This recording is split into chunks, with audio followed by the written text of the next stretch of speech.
AITA for not making my wife cover up at home. Throw away account. So my 28M brother came over with his wife yesterday and spent the night with my 27F wife and myself. It is worth mentioning that I come from a Muslim family and my wife does not. When my brother and his wife arrived, my wife was just getting home from work, so she was wearing scrubs and her name badge. While I made polite conversation with my brother and Sil, my wife went to change clothes. It is also worth mentioning that my wife has tattoos, piercings, dyed hair and stretched ears. Very much your stereotypical goth girl. Once she was done, she came back into our living room in a tank top and a pair of shorts. My brother averted his eyes, but my sister-in-law couldn't stop looking at my wife. My wife has a tattoo from her thigh to her ankle on her left leg and a tattoo on her calf on her right leg. My wife finally noticed and asked my Sil, like the tattoo? To which she simply blushed. My wife smiles and tells her, "You're fine, I'm used to the stares. You forget how many tattoos and piercings I have." My Sil and brother both asked her how many. She has 7 piercings and almost 20 tattoos. The evening continues, and during dinner, the conversation turns to my wife's tattoos. My Sil asks if she's planning more and my wife tells her yes she is, as she's currently working on a full back piece. My brother rolls his eyes and continues to eat. Shortly after dinner we're getting ready for bed. It's worth mentioning that my wife sleeps in a shirt and PJ pants. At no point is my wife nude or semi-nude. Before we go to bed my brother comes into our bedroom and my wife is in the process of having me put tattoo lotion into the tattoo on her back. She has her shirt pulled up in the back but has her arms over her chest covering her breasts. My brother sees this and runs from the room. My wife is embarrassed, but I tell her to not worry about it as it's his fault for not knocking. Once I'm done I go out to see what my brother needed. He tells me, "I shouldn't see your wife in a state of undress. You need to be a husband and tell her to cover up." My wife did not need to see her body. I did not need to see her body.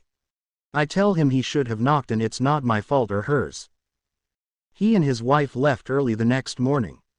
I've been getting a lot of phone calls from him and my parents saying my wife is a loose woman and she needs to cover herself. I tell them she doesn't and to leave her alone. My parents and brother now want an apology from us both. So, am I the asshole? Update. Hello everyone. I finally am home from what turned into a crazy day and thought I'd take some time to update everyone on the situation. So here we go. Tonight we went to dinner with my parents, brother and his wife. From the moment we sat down, you could tell my family was uncomfortable. So I tried gently breaking the ice, talking about the weather. Finally my mother asked, "Are you going to apologize for the incident at your home?" My wife, being the kind woman she is, started to apologize and explain herself, but I cut her off and explained that my brother had barged into our bedroom without knocking and that the door had been closed. That fell on deaf ears. I finally demanded to know why they disliked my wife so much. Their answer: "She isn't a proper wife as we do not have kids and we've been married going on 3 years. My wife and I are decidedly child-free due to a lot of factors I won't get into here. My wife is the hardest working woman you will ever meet. She works full-time and goes to school full-time." I finally snapped back at my parents that my wife and I were a proper married couple, children or not. My wife is a proper wife because she is the most supportive, loving and kind woman I have ever met. My mother then asked who would take care of us when we are old. I said we would take care of ourselves and each other. Then the conversation turns to her tattoos. My parents only knew about the one on her forearm and collarbone. My wife then pulls up her sleeves showing she had many more tattoos now. My mother nearly fainted. My wife is a relatively heavily tattooed woman and I love that about her. My brother then turns to me and asks I ask my wife to pull her sleeves back down. She finally snaps at him and tells him exactly where he can shove his opinions on her body and what's going to happen should he ever walk into her bedroom without knocking again. He goes red and is quiet. My wife then turns to me and says she's leaving and gets up. I follow her outside and she tells me she no longer wants a relationship with my family, but she won't prevent me from seeing them. I tell her I no longer want to see them either until they can apologize and treat her like family. We have since returned home and my wife is now playing in the floor with our 2 pit bulls and our Australian Shepherd puppy. I may no longer have my parents, but I know I'll always have my wife and I can live with that. So there's the update. AITA for telling my sister to stop projecting her insecurities on other women. My sister and her husband are going through very public marital issues. To give you the condensed version, basically, my Bill was caught cheating on my sister by my wife during an event she happened to be working. My wife immediately told my sister, and my sister proceeded to get very angry with my wife, accusing her of ruining her marriage. This culminated in my sister breaking down and screaming at my wife during a family dinner, calling her a whore who likes to break up marriages, and a person with no hobbies. My sister's very public rant about my wife led to my Bill admitting, in front of my family members, that he cheated. This, of course, led to more drama. This all happened a few months ago, and as far as I can tell, my sister and her husband are not going to split up. After this whole situation, I decided to distance myself from my family for a little bit. I thought that my sister needed time to process everything, and I didn't think it was fair to my wife to subject her to my sister's rage. I sent a long text message essentially telling her that I wanted her to sincerely apologize to my wife. My sister apologized and I thought that it would be the end of that. My dad invited my wife and I to celebrate his birthday at his place. I knew that everyone would be there, including my sister and her husband, so I was a bit hesitant to go, but my wife assured me that everything would be all right. To start, everything was going well. My sister practically avoided us and my Bill was glued to her side the entire time, so we didn't really face any drama. Everyone was cordial towards one another and no one mentioned my Bill's infidelity. At one point, I think my wife asked my Bill to move over so that she could sit down, and when my Bill got her a chair and helped her sit down, my sister got extremely mad at my wife for being too friendly with her man. My wife was confused and explained that she just wanted a seat, but my sister wasn't having any of it. She started full-on yelling at my wife for doing what she always does, and ruining other people's relationships. My sister has a loud voice, so literally everyone stopped and looked at her and my wife. My wife looked pretty embarrassed and just muttered a sorry, and even wanted to go stand up. But I butted in and told my sister to stop yelling at my wife and to stop acting extremely insecure in front of other women and go for counseling or something. For whatever reason, my sister ran out the room crying after that, and my wife and I left soon after. My Bill texted an apology on behalf of my sister, but told me that I was a little rude and that I should apologize. My wife thinks that I may have been too harsh. My entire family is spilt, some saying that I was too mean to her. AITA. Cheating boyfriend betrayed by his good Christian sister in the best possible way. This took place roughly 2 years ago, at the twilight of my senior year of high school. It was early May and our graduation was set for early June, so with most of our brains switched to summer mode and our teachers fresh out of fucks, my friends and I finally fell in line with the majority of our class and started ditching. Our friend group consisted of a handful of minor characters in addition to my boyfriend of 3 years, Kyle, my best friend since middle school, Sarah, myself, and a recent inclusion, Brad, who, not gonna lie, wasn't as a bit of a white knight. Kyle belonged to a Christian family. No, not the nice, charity-giving, actually Christian Christians, but rather the homophobic, slur-slinging, will kick a homeless guy in the face and then sit in church like a saint Christians. They always went to church every Wednesday and Friday, and while they invited me, I never went due to being an agnostic, a closeted bisexual, and c almost physically sick from their hypocrisy. They never really liked me because of this. They also were entitled. It wasn't evident until they got into trouble. You see, they helped organize the church's funding, which put them pretty high on the pecking order. The church, while not the centerpiece of our part of town, still claimed a lot of the district's authority figures as patrons. It was the sort of unofficial institution that sneaks its way into politics without ever being directly involved. So whenever they got pulled over or issued a parking ticket, they'd drop a couple names and dodge the whole thing. Kyle himself was decent. I'd known him since elementary school. He was usually nice, and he was hot.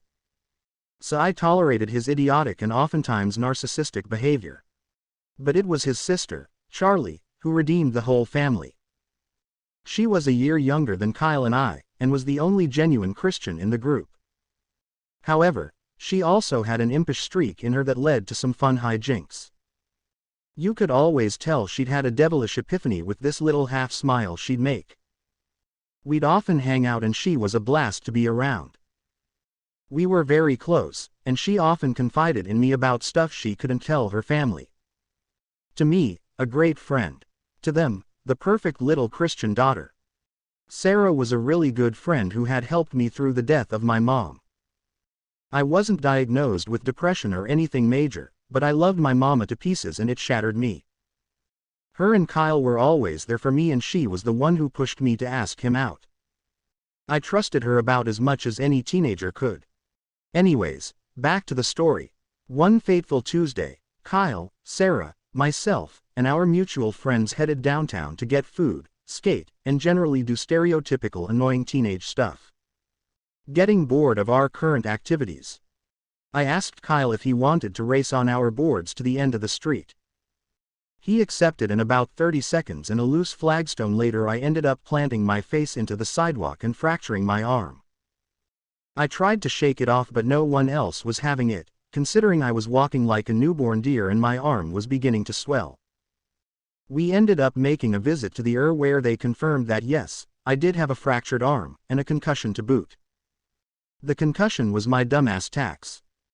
It wasn't too big a deal as far as accidents go, but considering my sorry state, they wanted me to stick around so they could do a few more tests, brace my arm, and generally just ensure that I was healthy enough to return to my dumbassery. Thankfully, Kyle and Sarah had offered to stay with me, because apparently their parents didn't care, and we were already ditching so school the following day wasn't a big issue. I ended up spending the night in the hospital. The hospital had been understaffed for years. So once your condition was deemed stable they tended to shove you into limbo and went home the following day with the usual concussion orders. Effectively I was to become as a vegetable for 10 days. Wanting to get back to my recently attained freedom I complied, meaning I spent about 7 days sleeping and eating.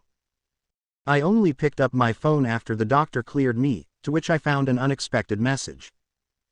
Brad had gotten my number from Kyle, and sent me a link to a private data storing account, one of those services where you can upload videos, pictures, etc. and lock it behind a passcode for personal use only, and a password. I, being intrigued by this sudden plot hook in my boring life, followed it to find literal gigabytes of pictures, all showing Kyle and Sarah in compromising positions and captions hollering things that were definitely not beneficial to their relationship with the Lord. I'm talking everything from individual nudes taken from the chat of snaps to full-on money shots and everything in between. It looked like an amateur porn album. The most recent of which was dated to, as you probably guessed, that Tuesday evening. Brad explained that Kyle had this whole thing where he'd upload videos of him and Sarah doing it for his close circle to whack off at. I personally would have simply used Pornhub like a normal human, but Kyle had always been a little self-infatuated, so I wasn't too surprised at this narcissus-level move. Brad had apparently just been included and was sickened by the whole thing. For context, in our 3 years of dating, the furthest Kyle and I had gone was a BJ after a football game that January. He spewed BS about saving it for marriage, while dicking down my BFF.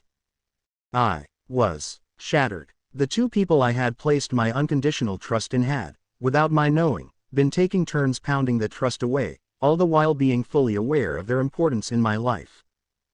I confronted Kyle about this when we next hung out at his place, and he denied everything at first. Said I was being a paranoid bitch. When I showed him the evidence, he involved his parents, who started claiming I photoshopped the photos and videos, and threatened that they would report me for making child porn. Knowing the police would prove me right, but not wanting to tank Brad for possession, I dropped it and left.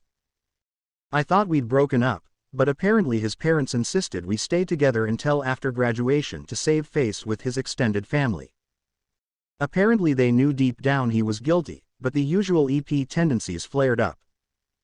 Not wanting to make waves, I reluctantly complied, and began regressing into my earlier negative mental spaces. The funny thing about religious families is that they are just as prone to producing LGBT children as non-religious ones. Kyle had avoided the sickness. Charlie hadn't. Not 1 week after our argument, I was at Kyle's house, helping him keep up the act. We hardly interacted, so I turned to Charlie for companionship. This typically happened when Kyle and I would get into fights, as Charlie's chill demeanor and deep concern often led me to confide in her, sometimes with things I didn't even share with Sarah. This, being the biggest argument of our relationship, was no different. While we were chilling in her room, she started to get really antsy. Her normal bubbly demeanor was gone. Contrary to your typical homosexual, I didn't have a strong gaydar, so I assumed she'd learned of Kyle's infidelity. Well, yes, but actually no. I asked her what was wrong and she said she had a secret to spill. I wasn't really in the mood for drama or comforting, but it being Charlie, I let her go. In what has yet to be the second biggest surprise of my life, she told me about how she'd been in the closet for years.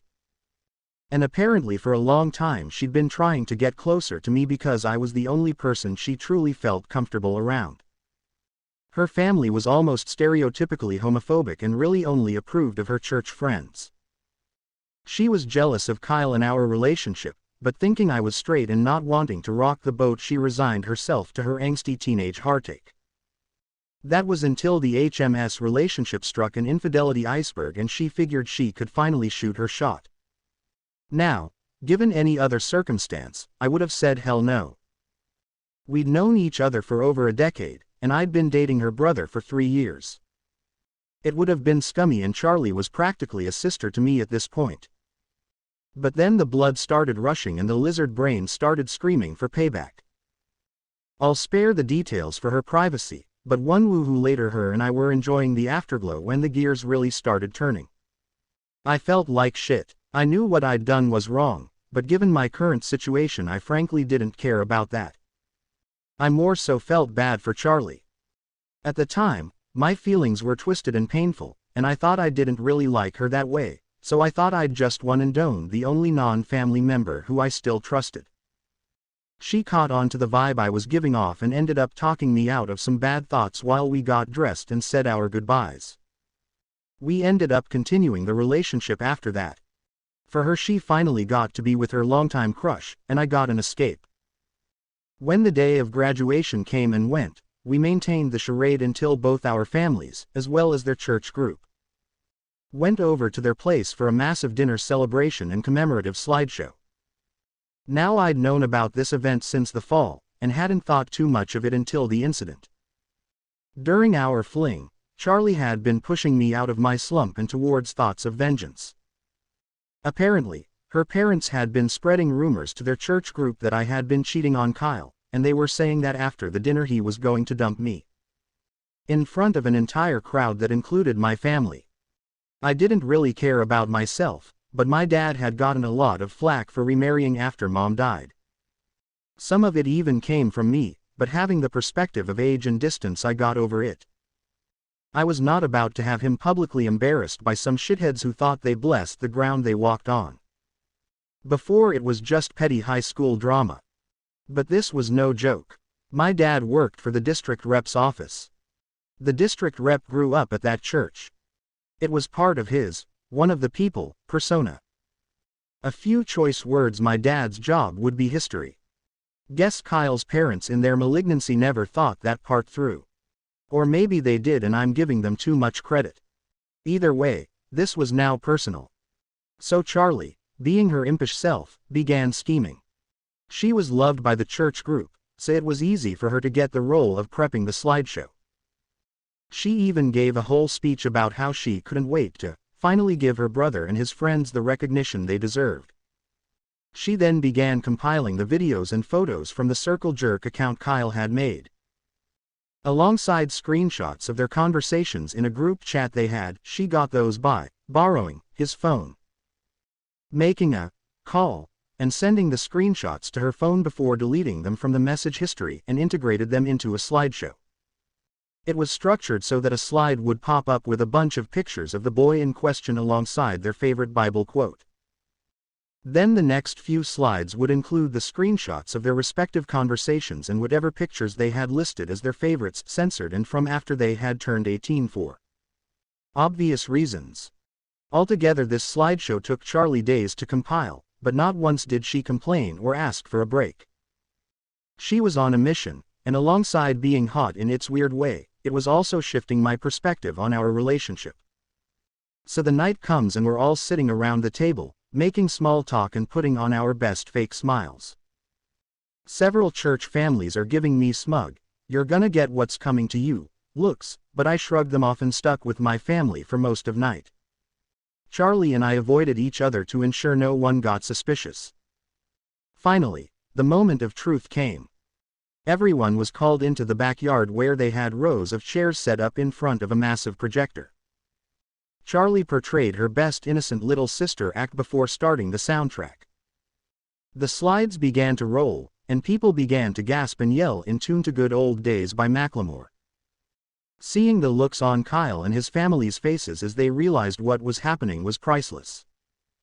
In turn, each boy was brought on screen and put on blast, and each time everyone was too busy recovering from the whiplash to stop it. The few that did tried to grab Charlie's laptop, but she quickly scooped it up and ran into the house, locking herself in a bathroom. No one thought to turn off the projector. Idiots. Finally, after almost 5 minutes of Bible quotes and nudes, the boy of the hour was put on screen. His quote, Hebrews 13:4, "Give honor to marriage, and remain faithful to one another in marriage. God will surely judge people who are immoral and those who commit adultery." It was intended to create the setup for my humiliation. Oh, how the turntables. A handful videos played showing his 18+ exploits, alongside screenshots of the rows of content he had made, with texts dating back to the summer of 2017 implying the length of his fling. It hurt to watch, but I found my solace in the sweet nectar of vengeance laid before my eyes. Finally came the last slide, a blank white page with a single audio file link. Even I was confused at this part, seeing as audio wasn't included in our plans. Charlie crept back outside and clicked play, and Kyle's parents' voices came screaming through the speakers. Apparently, Charlie had recorded their entire humiliation plan in detail, and had added it to the slideshow as evidence of my impending setup. The girl had covered all bases, and when the show ended, she stood next to the projector beaming that devilish half-grin. It took a few seconds for anything to happen. Kyle and his family beat a hasty retreat to the house, but the party being at their place they had nowhere to go. Several church members conveyed their disgust at Charlie, Kyle, and the boys in equal measure for the event. She ignored them, called out to her parents, and waited for them to peep their heads out. When they did, she quickly planted a massive kiss on my cheek and pronounced herself as gay. Needless to say, that didn't go down well. My parents and I left in a hurry, and Charlie, now in deep shit, came with us. Charlie and I have been dating since. As you probably guessed, her family cut ties with her, so she ended up crashing at my place. My stepmom wasn't too pleased with how she'd gone about my revenge, but my dad thought it was hilarious. He collected his $20 from my stepmom and argued on our behalf for Charlie to stay. After all, they had an interesting first impression, and there was no risk of pregnancy. To top it off, it was the perfect way for them to spite Kyle's family after they'd trashed my reputation and tried to make me an outcast. He caught some jokes and snide remarks at work for the next few weeks, but given the circumstances and the fact I was a teenage daughter, he got off. No harm. As for Kyle, well, his family got barred from their church after his collection came to light, which caused them to fall from local grace. They lost the ear of local officials, and the various name drops they'd been using to avoid various fines and penalties caught up to them. Last I heard from Sarah, they had moved to the next state over and Kyle was living sexless in his parents' basement, squeaking by at a community college. Sarah and I made up eventually. It took a lot of apologizing and no small amount of groveling on her part, but not wanting to resent her for the rest of my life, I got over myself and allowed her back in. We're not as close as we used to be, but that trust is slowly growing back. Let's just hope she keeps her stuff in her pants this time. Charlie and I lived together until I went off to college, where we've been long distance since. She managed to get into a school 2 hours away, so we often spend weekends at each other's dorms or somewhere in between, doing our typical hedonistic thing. It's taken me some time to fully recover. As cathartic as our revenge felt, it did little to truly bring me solace. Despite the implications of this story, I had a really deep connection with Kyle, and while it's easy to write off as teenage drama, it still scarred me. My family and Charlie have helped me rebuild. Our relationship may have begun unconventionally, and could certainly be classifiable as trashy, but we don't care. We're happy, and I have a girl who's gone above and beyond for me. Not everyone can say that. Boyfriend of 3 years cheats with my BFF, and his religious family tries to cover it up. I sleep with his sister, who exposes him during a church dinner, and drags me out of the closet with her.